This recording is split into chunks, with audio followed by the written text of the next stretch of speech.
स्वागत है आप सबका अपना चैनल MS गिल इंफोटेनमेंट में। आज हम आपको सरदार बाज सिंह बंदाई जी उनके बारे में विस्तार से बताएंगे।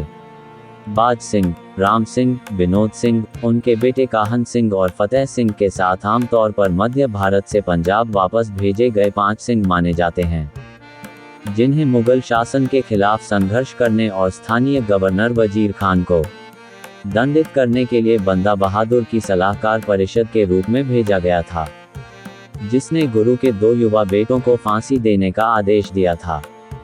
बाज सिंह बंदा बहादुर के सभी अभियानों में मौजूद थे। उनकी सबसे प्रलेखित लड़ाई 1710 में सरहिंद में हुई थी।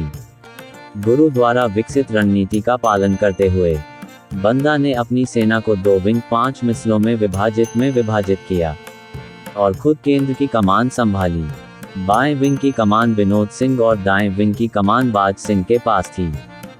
जबकि बाएं विंग ने संघर्ष किया, दायां विंग अधिक सफल रहा, जो मुगल रैंकों में सेंध लगाने में कामयाब रहा। बाज सिंह ने युद्ध के मैदान में वजीर खान को घेर लिया और मुगल युद्ध टिप्पणीकार मीर मोहम्मद हसन ने बताया कि कैसे भालों और तीरों के आदान प्रदान के बाद दोनों योद्धा एक दूसरे की ओर दौड़े। बाज सिंह के हाथ में चोट लगने से फतेह सिंह इस महत्वपूर्ण मोड़ पर पहुंचे और वजीर खान को कंधे से कमर तक 2 टुकड़ों में काट दिया। युद्ध में उनकी बहादुरी और सफलता के लिए बाज सिंह को सरहिंद का गवर्नर नियुक्त किया गया। काफी अभियान के बाद बंदा बहादुर के साथ उत्तर की ओर यात्रा करने वाले 5 सिंहों में से कई के बीच मतभेद विकसित हो गया।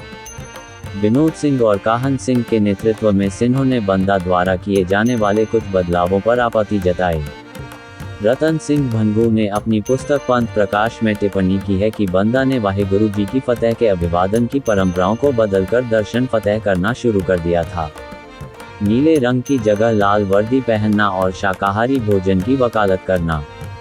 इन सभी बातों से विनोद सिंह के सिख, जो खुद को तात खालसा या सच्चे खालसा कहते थे, नाराज हो गए। इस बात पर बहुत बहस है कि इनमें से कितने बदलाव वास्तव में हुए और इस विभाजन को बनाने में मुगल दरबार की क्या भूमिका थी। लेकिन गुरदास नंगल की घेराबंदी के कारण बड़ी संख्या में सिखों ने बंदा बहादुर को छोड़ दिया था। बंदा बहादुर के एक भक्त बाज सिंह ने अपनी वफादारी जारी रखी। जब कमजोर सिखों को एक बड़ी मुगल सेना ने घेर लिया, तो बाज सिंह ने फैसला किया कि वह दलबदल करने के बजाय बंदा बहादुर के साथ मरना पसंद करेंगे। लंबे समय तक चली घेराबंदी ने बंदा की कमजोर सेना को मुश्किल में डाल दिया। सिंह पेड़ों की छाल खाने के लिए एक दूसरे से लड़ने लगे, उनकी भूख इतनी थी। आखिरकार 8 महीने बाद सुरक्षा के झूठे मुगल वादों के तहत बंदा बहादुर के सिखों ने द्वार खोले और शाही सेना द्वारा मारे गए।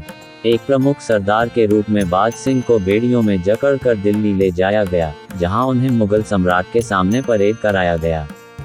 मुक्त हुए सिखों को देखकर सम्राट फर्रुखसियर ने बाज सिंह का मजाक उड़ाना शुरू कर दिया और सवाल किया कि क्या ये वही व्यक्ति है जिसने वजीर खान को मारा था। ब्रिटिश ईस्ट इंडिया कंपनी के राजदूतों में से एक, एडवर्ड स्टीफेंसन ने उस क्षण का वर्णन किया जब बाज सिंह ने सम्राट को अपनी जंजीरें खोलने के लिए उकसाया और उपस्थित सैनिकों पर इतनी क्रूरता से हमला करना शुरू कर दिया कि सम्राट सुरक्षा के लिए भाग गया। सिखों के गाड़ियों को मारने के बाद आखिरकार सिख नेताओं को मारने का समय आ गया। अपने जीवन के बदले इस्लाम में धर्मांतरण से इनकार करने के बाद बाज सिंह को सिख खजाने के बारे में जानकारी देने के लिए सबसे अमानवीय तरीकों से प्रताड़ित किया गया और ऐसी जानकारी साझा करने से इनकार करने पर अंततः 7 जून 1716 को उनका सिर कलम कर दिया गया। धन्य है वीर खालसा। अपना कीमती समय निकालकर हमें सुनने के लिए सभी प्रिय मित्रों को धन्यवाद और अधिक सिख ऐतिहासिक कथा और साखी सुनने के लिए हमारे साथ बने रहें। वाहेगुरु जी दा खालसा, श्री वाहेगुरु जी दी फतेह।